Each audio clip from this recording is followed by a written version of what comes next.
Raising women's voices, one story at a time.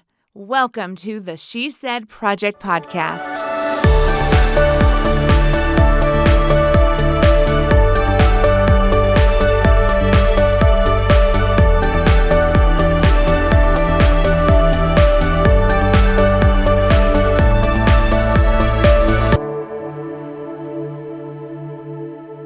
Hey friends, you are listening to another fun episode of the She Said Project podcast. Thanks so much for joining us. We're in the Zoom studio under COVID restrictions, but nothing's going to stop us. So this is your host, Jenette Jerzak, National Director of the She Said Project. And Kerry Rosso, founder, number one shenanigan and a nader. Kerry, we continue to find ways to launch new shenanigans, to connect with women and share their stories. To quote, is it Jefferson Starship?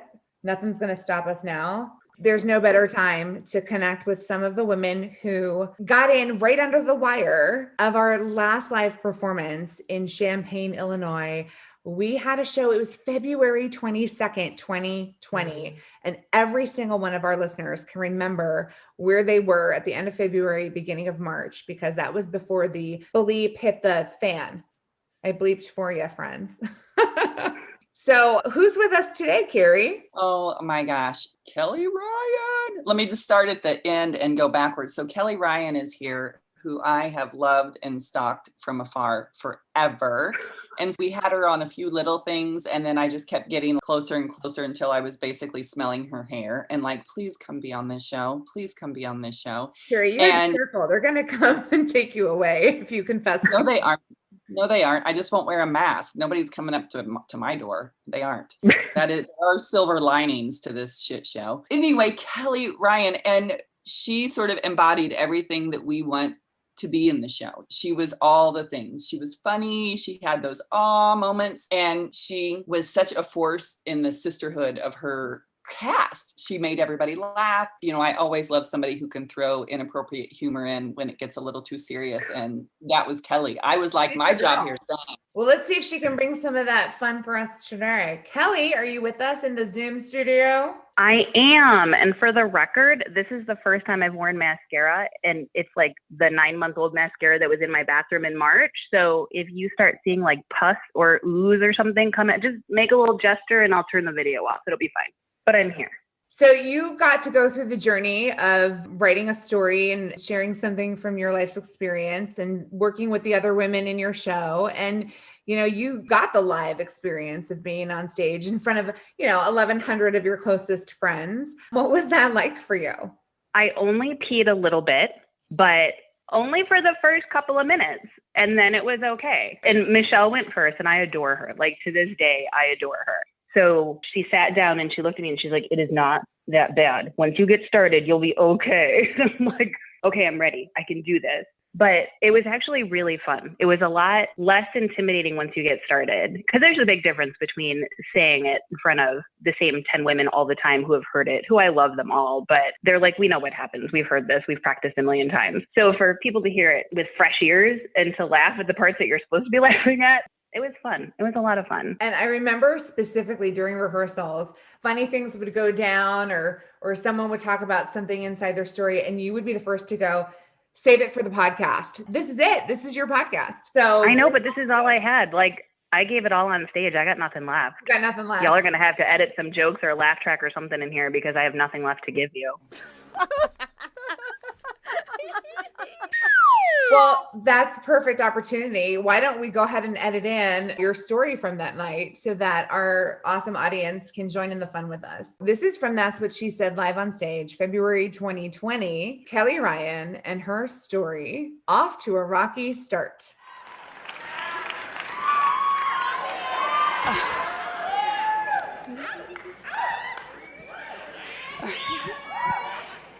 It was 1998. I was home for a few weeks during the summer before my junior year of college. I can see some of you already like, 1998, junior year, no. I know, thank you.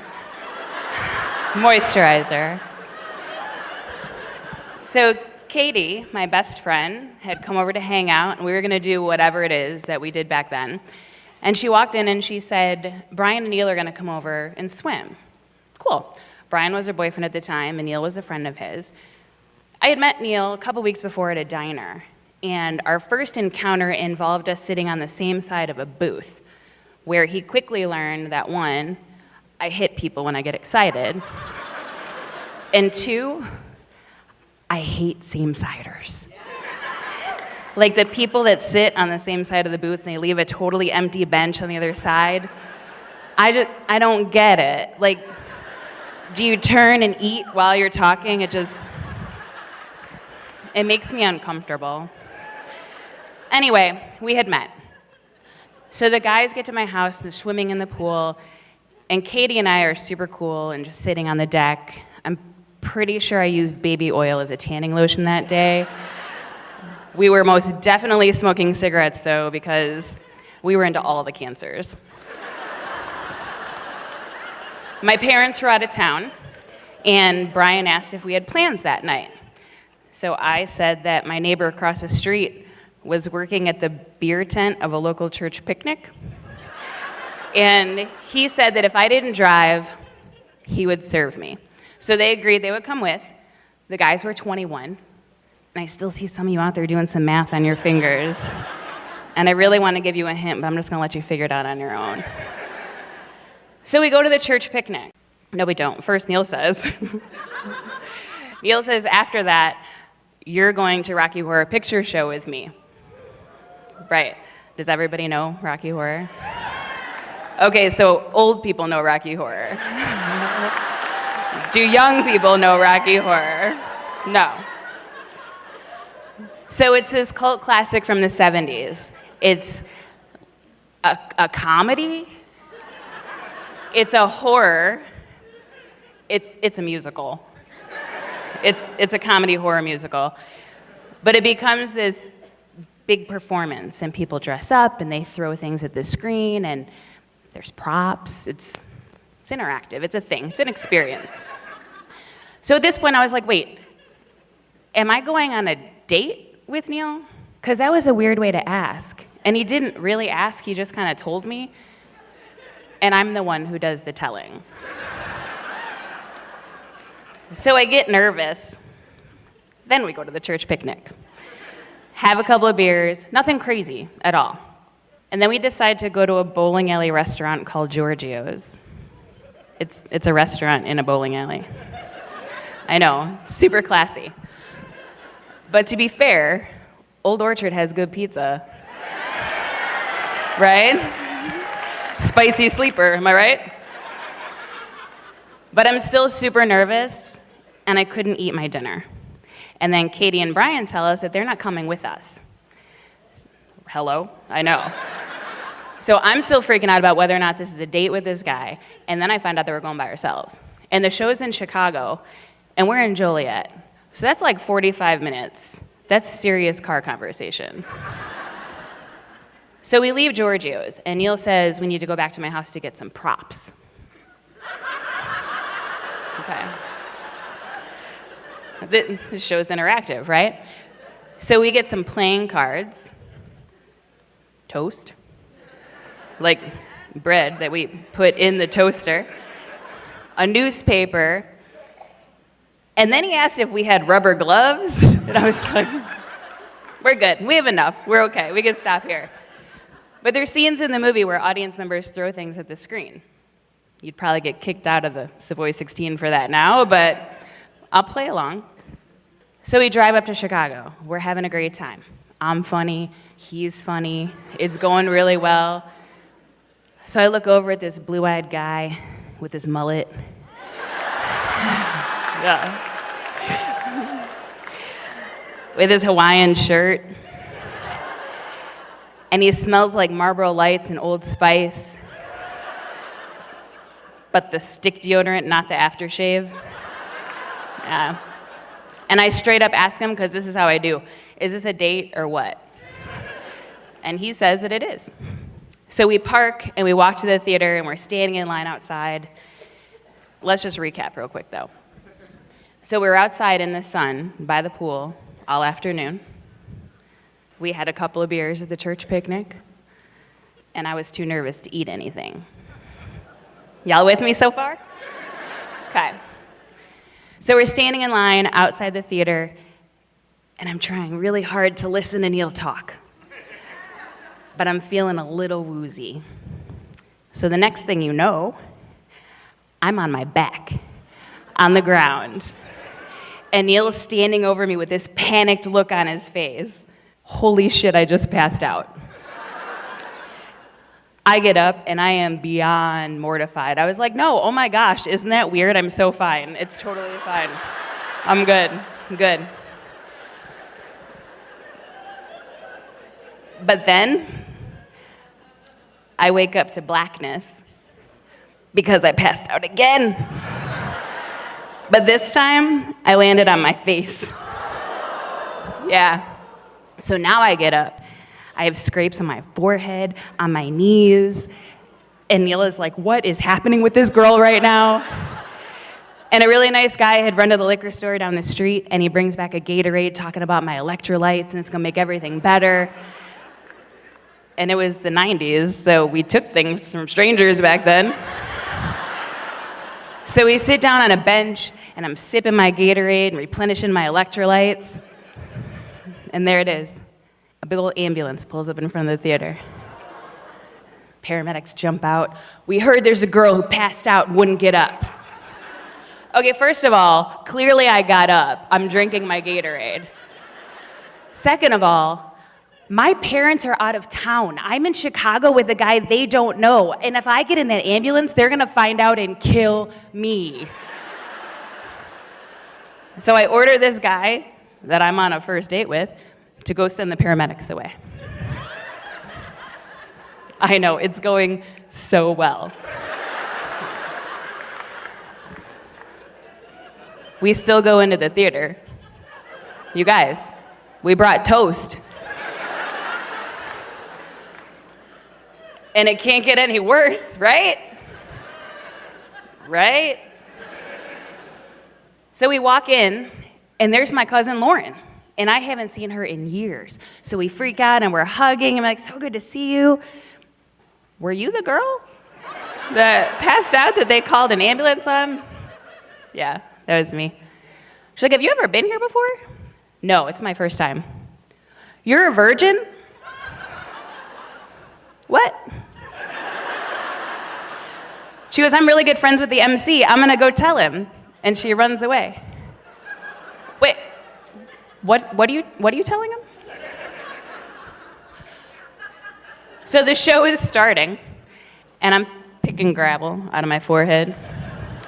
And the MC comes on stage, and he asks if this is anyone's first time at the show. So Neil starts hooting and hollering and pointing at me, picking gravel out of my forehead. So the MC says, all the virgins to the stage. Oh, okay. Tonight, I'm a virgin. Yes, tonight I am. So my cousin drags me to the stage. I'm up there with a few other people. And the MC walks over to all of us, draws a big V on our foreheads with black marker.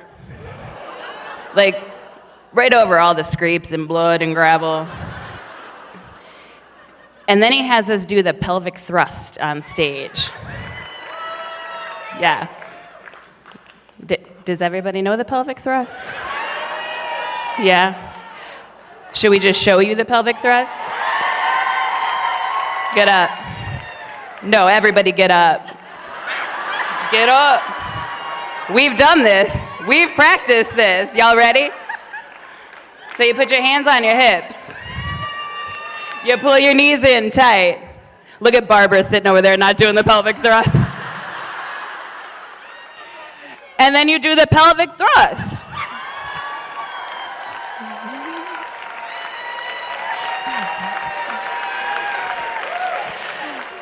And then we were sent off stage to enjoy the rest of the film. And during the movie, Neil pulled this classic yawning stretch move. So I snuggle in, and he looks at me, and I'm not even making this up. He looks at me and he says, we're gonna tell our grandkids about this someday. And I've been Mrs. Neil Ryan for the past 18 years. Killed it. Oh my gosh. See, that is like my absolute favorite when somebody can be making you laugh and then all of a sudden you're like, it was so great. It was all the things, Kelly. So I should probably let the 3 listeners that are here right now know Neil and I didn't make it. We got a divorce in 2020. Oh, I'm just kidding. No, I'm kidding. Wait, wrong podcast. I'm kidding. We're fine. We're great. We're good. Silent. Oh. I know. I'm like, there's got to be more to that. I'm holding my breath, waiting for the punchline. Neil Well, and Ryan I laughed. here. And like midway through my laugh, I was like, oh no, I'm the asshole that's laughing about her divorce. Like, ha ha. Oh, wait, what? Too soon? No. We're not one of the casualties of 2020. You know what?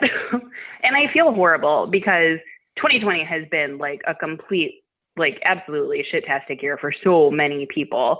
But we are so lucky. We're so grateful. Everybody is healthy. We both have jobs we can work from home. The kids are home with us and the kids still like us. So that, I mean, 2 teenagers being stuck in a house like 24/7, that's a lot. Did I ever tell you that the night of She Said, we built this house because we lost the house that we had an offer on? Kevin was like, everybody turn your cell phones off because you're jacking with the wireless mic. So everybody get off their cell phone. And that was when my realtor was texting me that we lost the house. Yeah. Because then I had my makeup done and I ran over to Hank's table because that's where Kerry had my sister and my best friend from high school and Neil and everybody. And I was like, Neil Ryan. And I'm like, my mascara he's like, stop it. We're not talking about the house now. He's like, just finish today. We'll talk about it tomorrow. And then we ended up building this amazing house that we love so much. Girl, that's perfect. Literally. Yeah. Honestly, we're okay. We're okay this year. So we are trying really hard to focus on the positive stuff. And like we're seeing our friends in 20-degree weather outside with blankets and hats and gloves because that's what we have to do. But so, I mean, we're making do with what we have and we're grateful for what we have. And it's been okay for us. So we know that. And we know a lot of people don't have that. So we are really lucky because Neil still likes me. Congratulations. Well, you certainly were off to a rocky start. I sat in front of your family at the show and it was one of the highlights of the night for me. And I remember, and I don't think I'd ever met your husband. And so he had to be a little alarmed because I kept turning around and nodding at him like, right.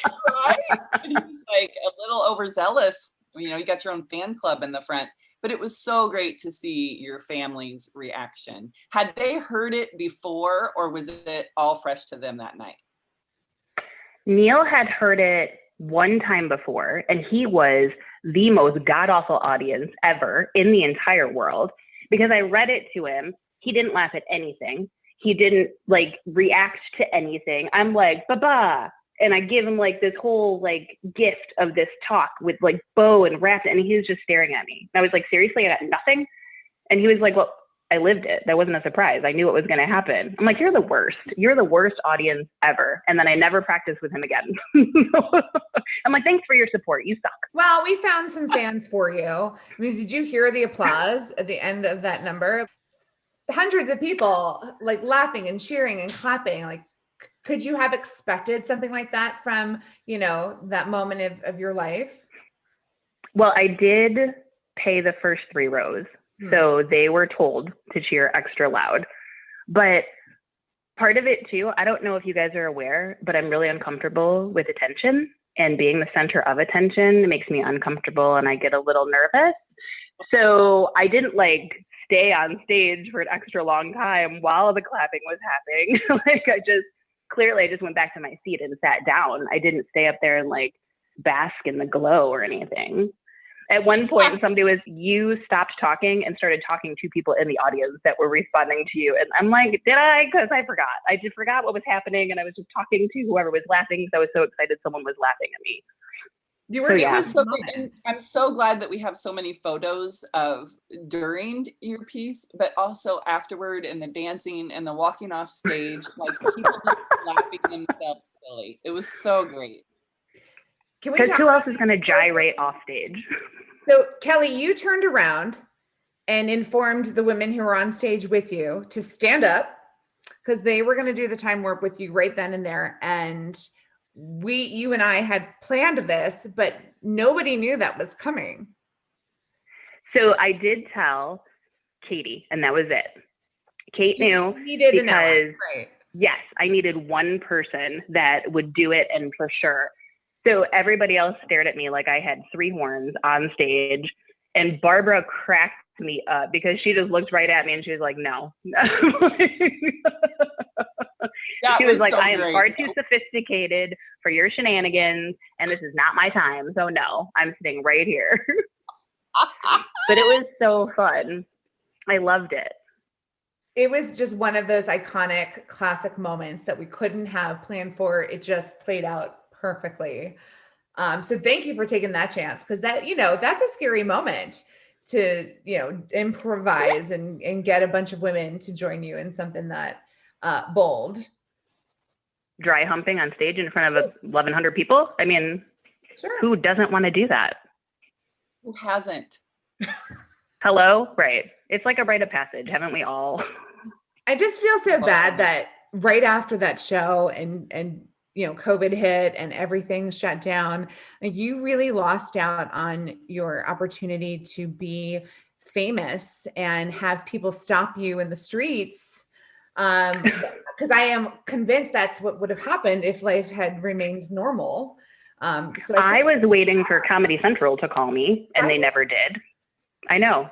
I was a little disappointed in this whole She Said thing. Like, I was expecting offers and deals coming from everywhere, and I got nothing. Well, COVID. So anyway, Kelly, you are a celebrity here in Champaign and in our hearts. And we are so grateful that you are in the She Said family forever, because you do bring such light and such joy to everything you do and make people laugh.